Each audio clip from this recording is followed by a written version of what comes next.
Hindu Islamic आक्रांताओं की सेनाओं में भी भर्ती थे और भारत सिर्फ कुछ हिंदुओं का नहीं, संपूर्ण भारत हिंदू था। और प्रभु रामचंद्र कुछ हिंदुओं की कल्पना मात्र नहीं है, संपूर्ण हिंदुओं की आस्था है। इस देश में पहले सिर्फ हिंदू था, उसकी आस्था थी, उसके इष्ट थे, संस्कार, सभ्यता, सनातन और साधुमय संपदा थी।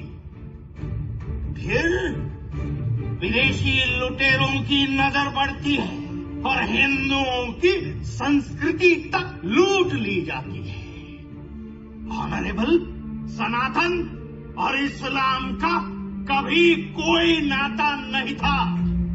दोनों का परिचय युद्ध के मैदान में ही हुआ था।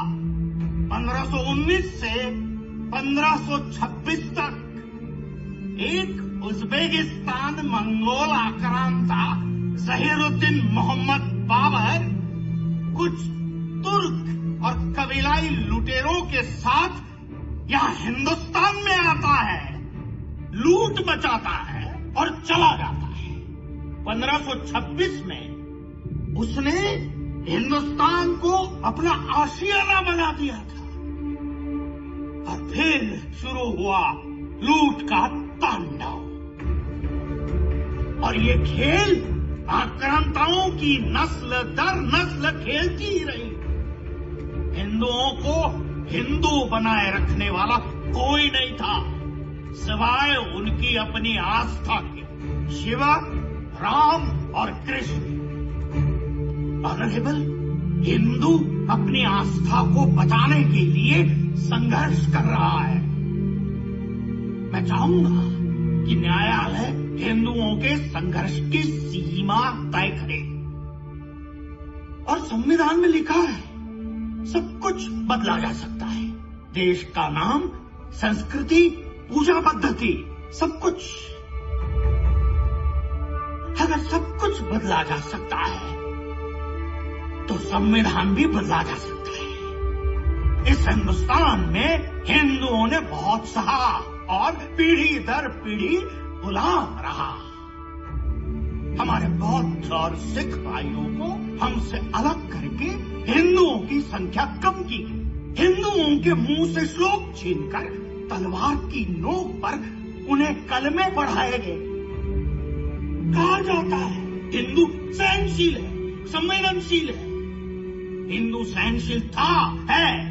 हिंदुओं को डरपोक बनाया गया है कि भले ब्रिटिशों से न डरो, लेकिन तुम्हें बाबर, औरंगजेब के दुष्कृत्यों और उनके हरकतों का सम्मान करना ही होगा।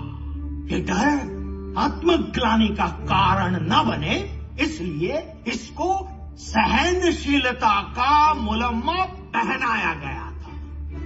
और देश के कर्णधार बेखौफ ऐलान करते हैं कि देश के संसाधनों पर पहले मुसलमानों का हक है।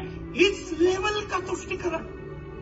ऑनरेबल, भारत देश के दो टुकड़े किए गए, एक हिंदुस्तान और पाकिस्तान। लेकिन जो भारत हम सबके हिस्से में आया, वो भारत हमारा है या नहीं? ऑनरेबल, न्याय के इस मंदिर से हिंदू अपने अधिकारों के संरक्षण के लिए उम्मीद लिए खड़ा है। आशा है अब वो सुना जाए।